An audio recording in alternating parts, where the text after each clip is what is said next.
Le collectif antinucléaire des Bouches-du-Rhône vous présente sa demi-heure radioactive de contre-propagande sur le nucléaire.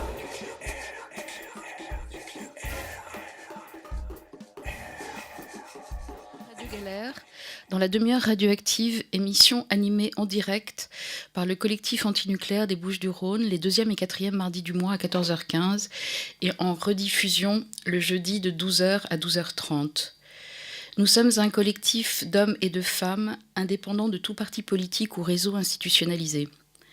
Considérant que nous sommes tous et toutes des cobayes de l'industrie nucléaire et que nous sommes tous et toutes les victimes potentielles d'une prochaine catastrophe, nous pensons que nous n'avons d'autre choix que de nous informer et d'agir, c'est ce que nous nous efforçons de faire ici. Nous ne pouvons bien évidemment pas commencer cette émission sans exprimer notre profonde tristesse, mais aussi notre sentiment d'injustice et de révolte à l'annonce de la mort d'un jeune homme de 21 ans, Rémi Fraisse, sur la zone à défendre du Testet dans le Tarn ce week-end. La répression policière a fait son œuvre. Nous ne pouvons rester passifs devant la bêtise, l'ignorance et la violence de tous ceux et de toutes celles qui privilégient le pouvoir et l'argent, au mépris des valeurs fondamentales de vie et de liberté. Nous pensons à sa famille et à ses amis. Notre émission aujourd'hui s'intéressera aux institutions de radioprotection, celles qui sont censées utiliser, selon la définition du Larousse, l'ensemble des moyens pour nous protéger contre les rayonnements ionisants. Nous verrons au cours de cette émission comment, à la fois à Tchernobyl et à Fukushima, l'ensemble des moyens n'a pas été mis en œuvre, loin de là, et nous tenterons de comprendre pourquoi. Qui sont les acteurs internationaux de cette radioprotection ? Quels sont les principes selon lesquels ils opèrent ? Par quels subterfuges peuvent-ils encore prétendre nous protéger et assumer leur rôle ? Autant de questions auxquelles nous tenterons de répondre avec Yves Lenoir de l'association Enfants de Tchernobyl Bélarus. Bonjour Yves Lenoir. Bonjour Isabelle. Que vous nous parliez, Yves Lenoir, des tout premiers jours qui ont suivi l'explosion du réacteur numéro 4 de Tchernobyl et de comment les décisions de radioprotection des populations ont été prises et surtout par qui. Oui, alors il faut d'abord commencer par le premier jour, c'est-à-dire le moment où le réacteur a explosé. La radioactivité est montée extrêmement vite autour du réacteur jusqu'à la ville de Pripyat. Et le niveau de radiation qui commençait à être, on commençait de s'approcher du niveau d'exposition de la population qui était prévu pour les troupes en cas de guerre atomique. C'était un scénario qui était envisagé du fait que la doctrine Reagan de frappe en premier avait suscité des craintes. Donc dans ces conditions, il a été décidé dès le dimanche, c'est-à-dire 36 heures après l'explosion, d'évacuer toute la population de Pripyat, ce qui a été réalisé très rapidement.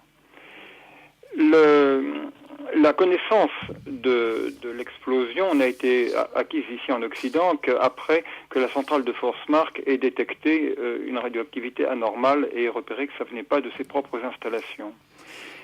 Ce jour-là, donc le 28 avril 1986, l'un des plus grands responsables de la radioprotection mondiale, Henri Jamet, est entré en contact avec son homologue soviétique, Léonid Ilyin, et ils ont discuté ensemble pour conclure qu'il n'y avait pas d'urgence, qu'il suffisait de demander aux populations de ne pas boire l'eau de pluie et de contrôler la nourriture. Ce même jour, et c'est là où on voit que la radioprotection ne peut pas être traitée bureaucratiquement, le responsable d'un programme militaro-industriel de réacteurs nucléaires mobiles, Vassili Nesterenko, présentait à Moscou les résultats de ses travaux quand il a appris l'explosion. Il a pris des contacts et il est parti très très vite pour Minsk, où son chauffeur l'attendait avec des équipements, et ils sont allés dans la nuit du 28 au 29 mesurer la radioactivité tout le long de la route entre Minsk et les confins de l'Ukraine près de la centrale de Tchernobyl. Et là, il s'est aperçu que le niveau de radiation était absolument énorme et qu'il fallait tout de suite faire prendre des mesures de protection. Donc revenu à Minsk, il a alerté les autorités. Et la réponse qu'il a reçue dans le bureau même du président du Conseil des ministres du Bélarus, enfin de Biélorussie à l'époque, a été dictée par Ilyin au téléphone au ministre de la Santé de ce même gouvernement. Et elle a été, c'est pas la peine de se dépêcher, il n'y a pas lieu d'évacuer.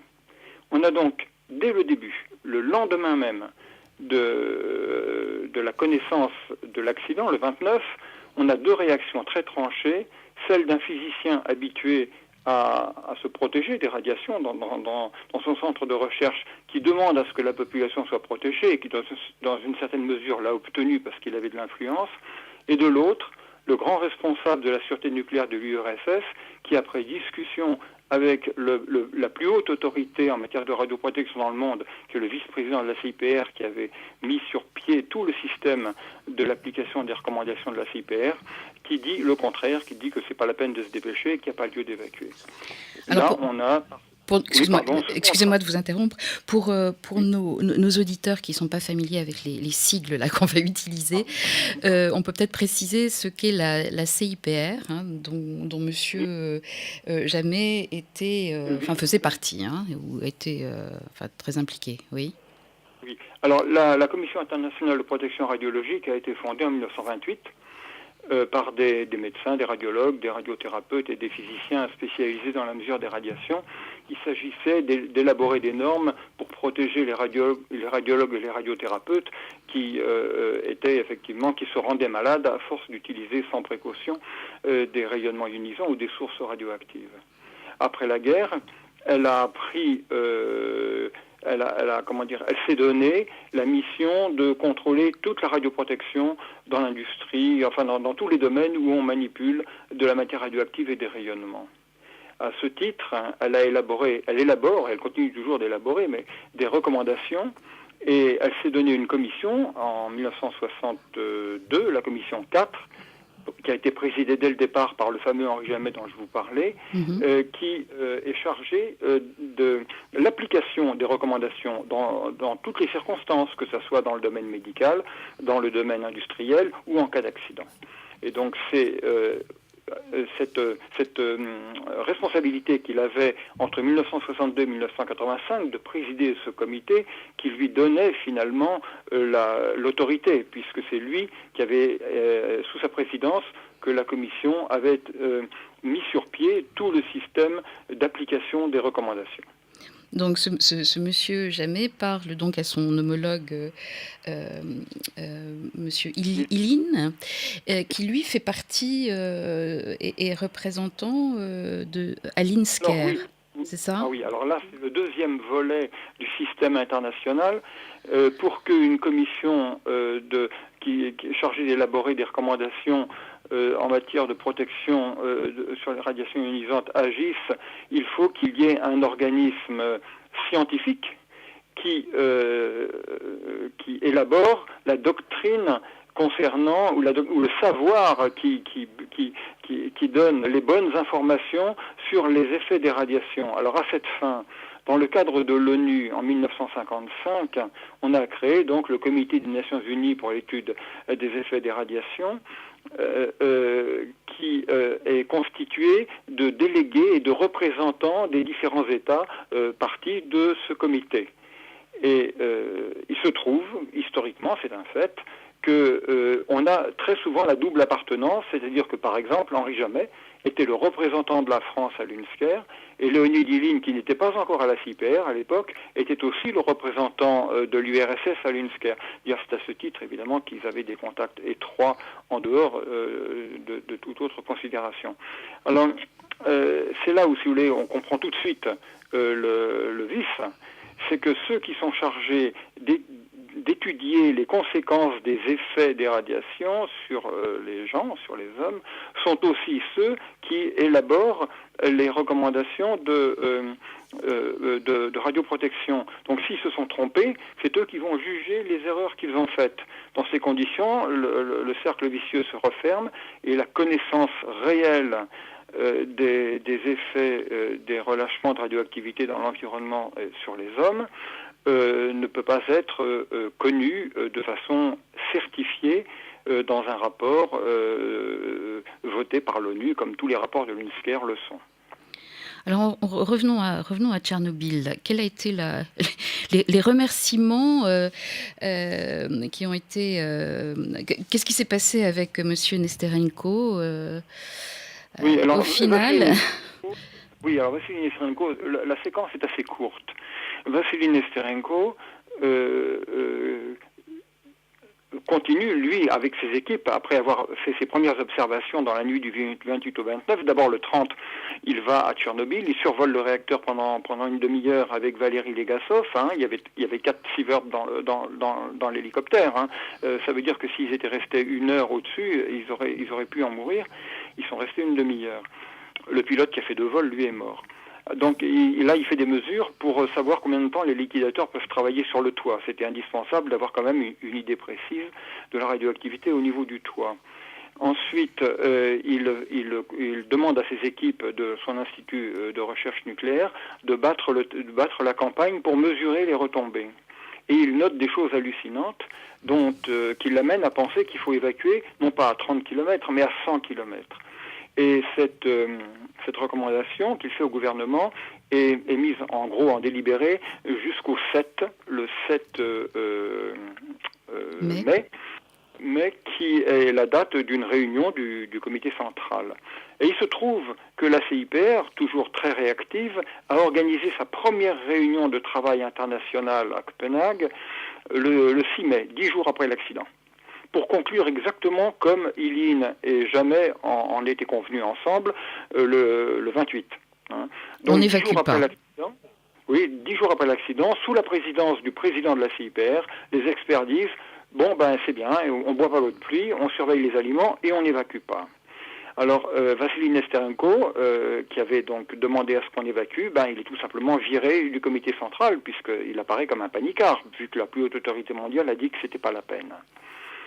Et en fait, il avait évidemment raison, puisque les mesures qu'il a continué à faire ont montré que dans les zones non évacuées, on avait jusqu'à des doses de 15 sieverts à la thyroïde des enfants, c'est-à-dire, si c'était l'organisme entier qui était considéré, 3 fois la dose mortelle.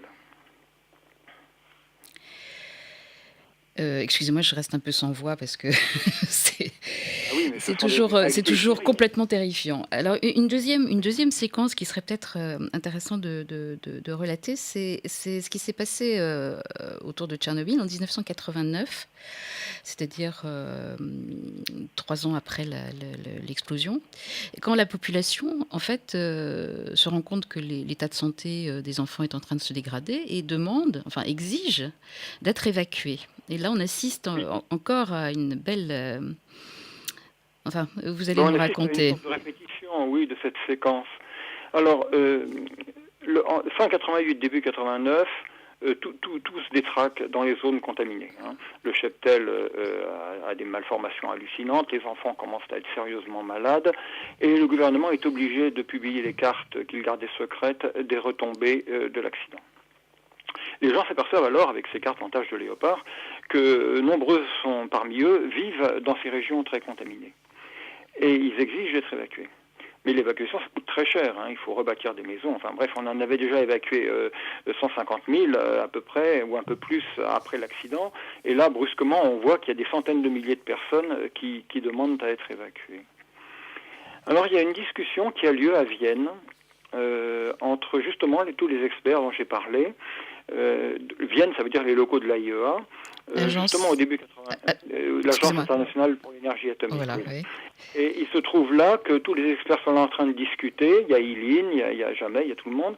Et Ilyin, qui a fait ses petits calculs pour pas avoir trop de dépenses à faire, propose 350 millisieverts pour toute la vie, c'est-à-dire 5 fois en gros la recommandation de limite de dose de la CIPR pour le public en temps normal. Et tout le monde est d'accord en disant oui, tout le monde peut tolérer. Ils utilisent le mot la population peut tolérer cette dose. Tolérer, j'aime beaucoup le tolérer puisque c'est eux qui tolèrent pour la population. Alors, ayant appris cela, les gens ils se rebiffent et ils commencent à rouspéter. Alors, à ce moment-là, il faut trouver le moyen d'imposer cette limite en deçà de laquelle on n'évacue pas.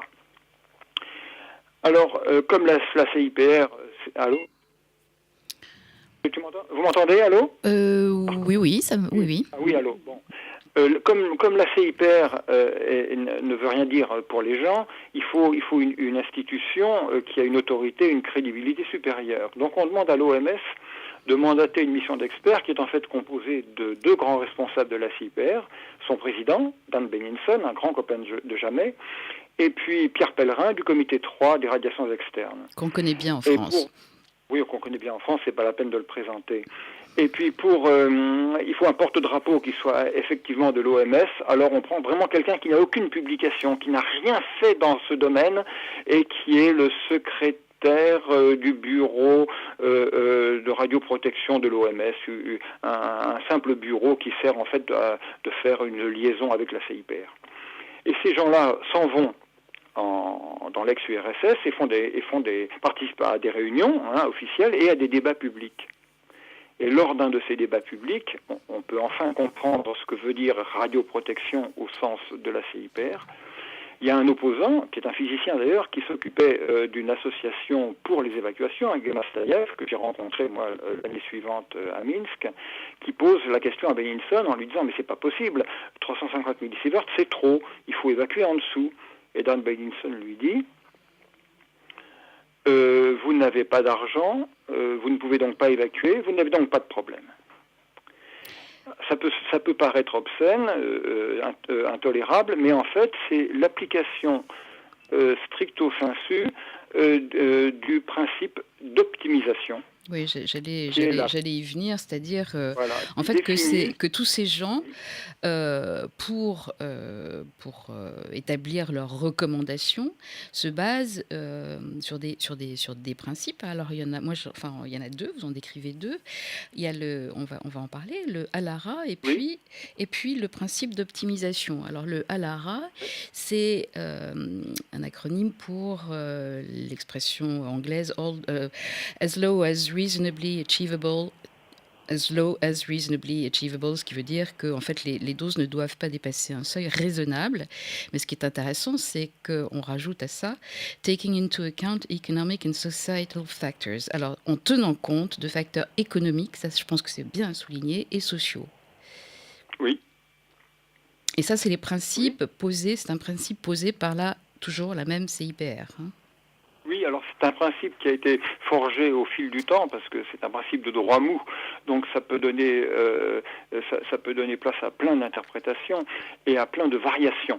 Et effectivement, avant d'arriver à cette formulation, la CIPR en avait testé d'autres qui toutes étaient aussi difficilement défendables. Et effectivement, le as low as reasonably achievable, il s'applique, disons, on peut facilement le respecter quand on vous donne une norme d'exposition, une limite d'exposition pour le public et même pour les travailleurs, qui est très au-delà de ce que la technologie peut raisonnablement assurer, c'est le cas de le dire. Donc quand vous avez des rejets de centrales qui, en faisant des bonnes moyennes bien entendu, parce qu'il ne s'agit pas d'aller regarder de trop près ce qui se passe, vous dit le public sera exposé à 1/100 de la norme qu'on a définie, eh bien on peut se dire que cette règle à l'ARA a un sens. Mais dès que vous avez un accident, vous avez les limites de dose qui sont pulvérisées. Le public est exposé à 10 fois, 100 fois, 1000 fois plus. Et à ce moment-là, on est coincé.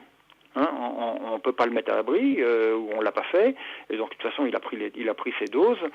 Et la seule façon de retomber sur ses pieds, c'est d'utiliser un principe qui proportionne la protection aux moyens dont on dispose.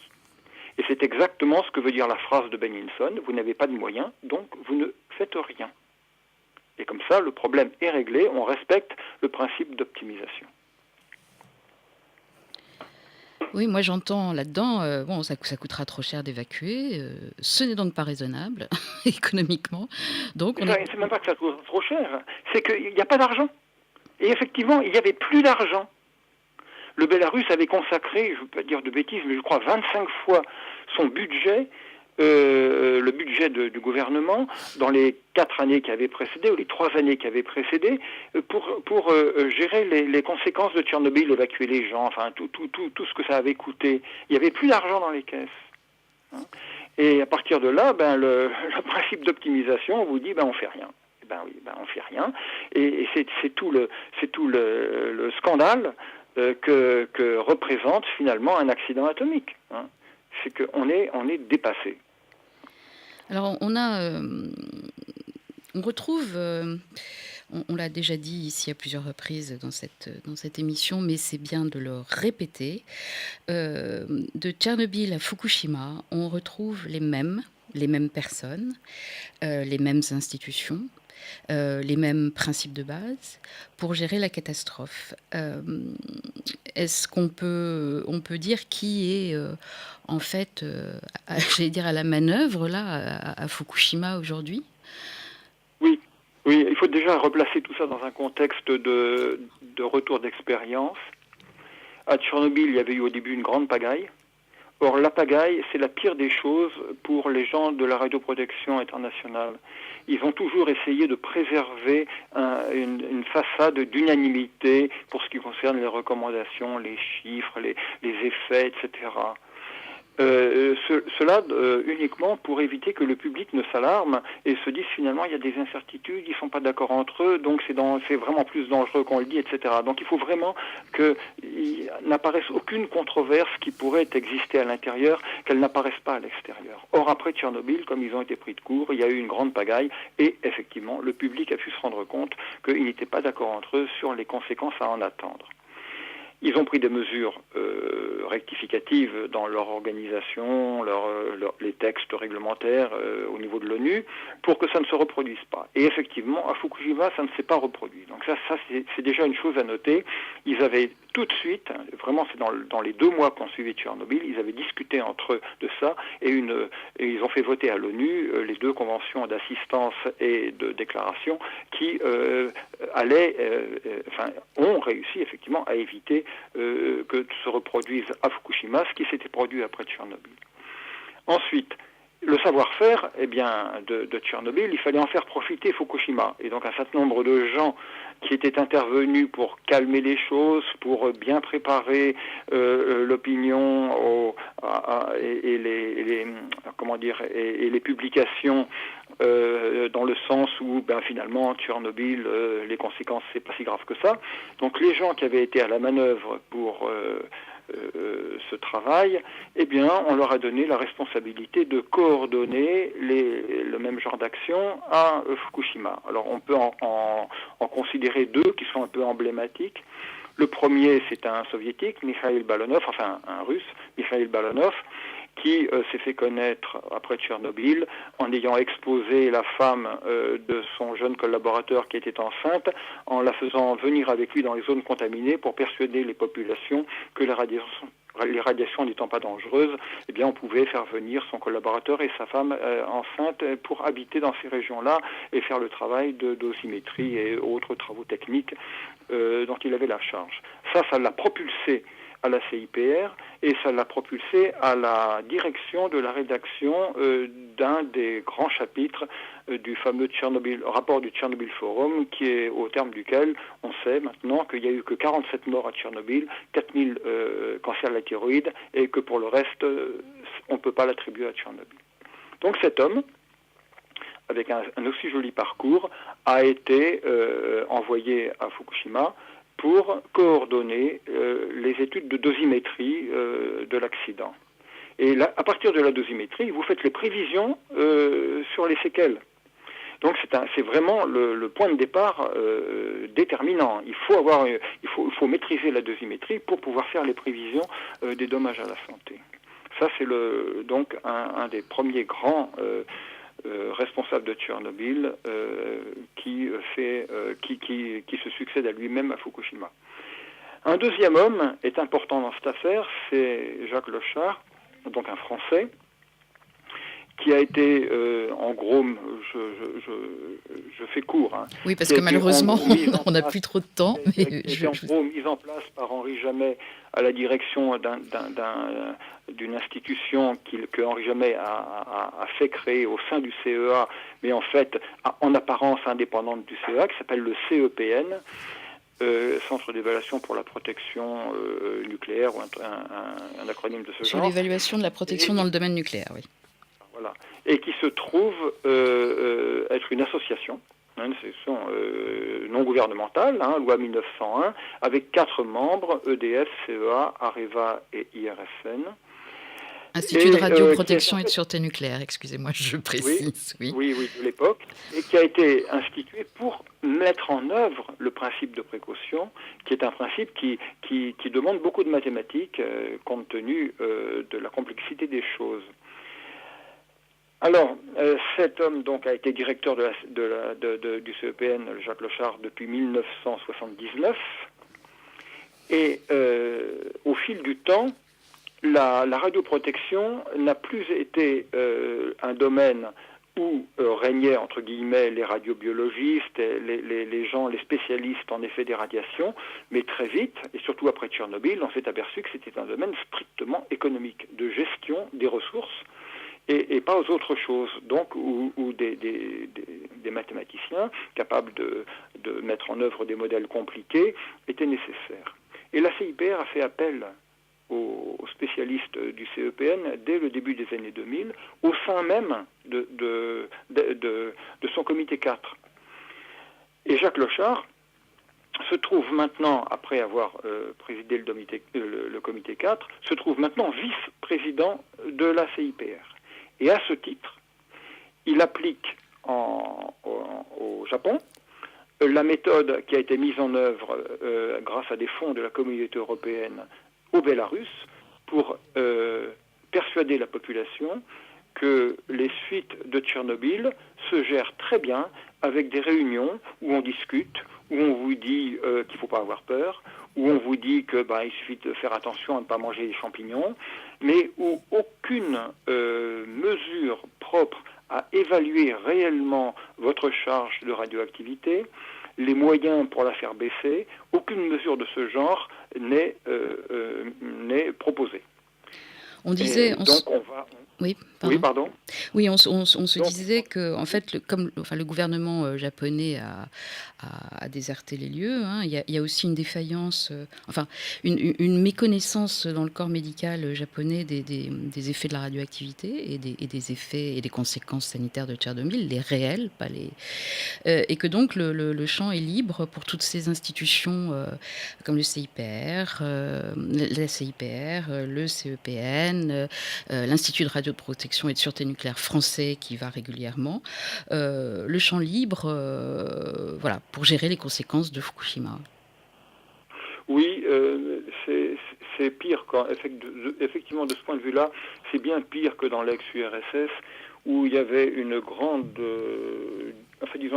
diffusion du savoir sur ces questions-là, où les scientifiques, les médecins, etc., se sont impliqués dès le début, pour beaucoup. Moi, je l'ai vu de mes yeux en 88, en 89 et en 90, avant même que Belgrade n'existe, avant même que l'Institut de Gomel, dirigé par Bandajevski, n'ait commencé ses travaux.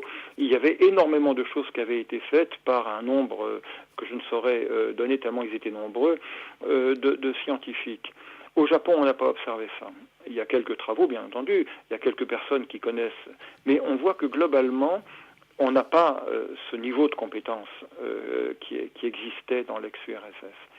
Et un autre point très important est à remarquer, c'est que la sûreté nucléaire japonaise a été absente à Fukushima, contrairement à ce qui s'était passé à Three Mile Island ou à Tchernobyl, par exemple, où les instances de sûreté nucléaire sont allées sur place au risque de leur vie et l'ont payé très cher à Tchernobyl en s'exposant aux radiations pour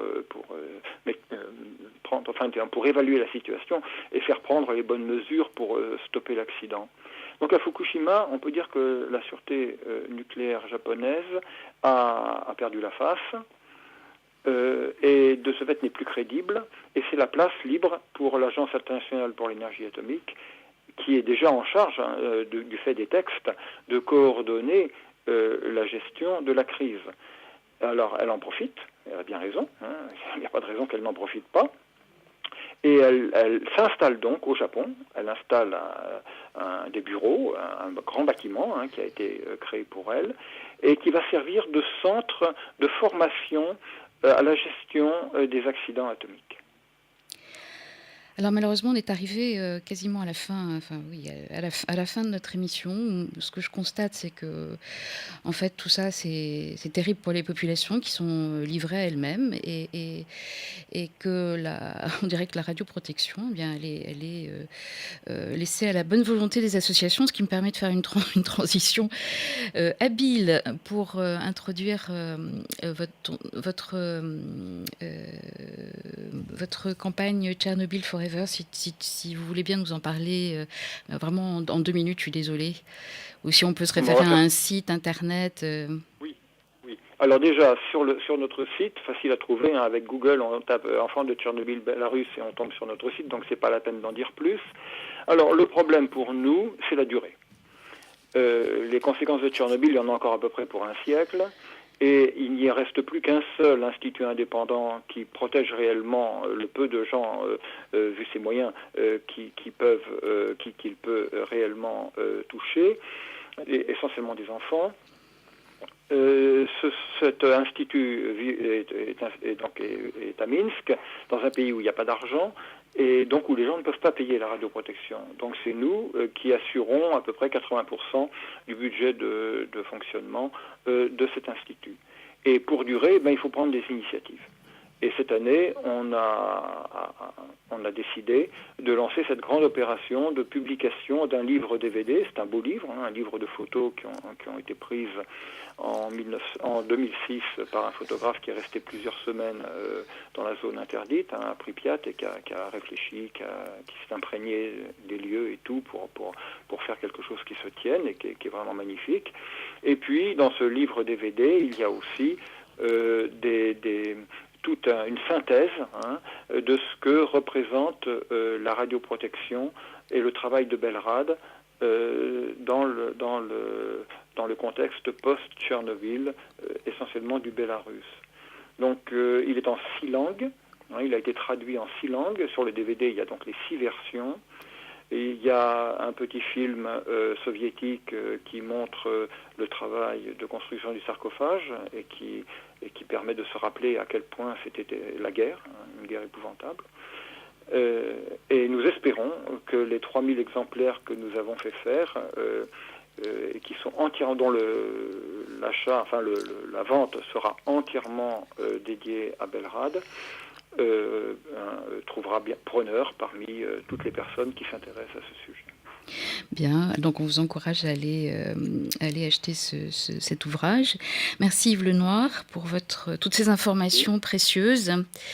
Et vous pouvez aussi retrouver toutes nos émissions de radio, et on en a consacré plusieurs à cette question et également au lobby nucléaire international sur notre site collectif antinucléaire 13. Merci Sidi à la technique. On est désolé pour ces petites coupures pendant l'émission, et on se retrouve dans 15 jours. Merci beaucoup. Au revoir. Au revoir.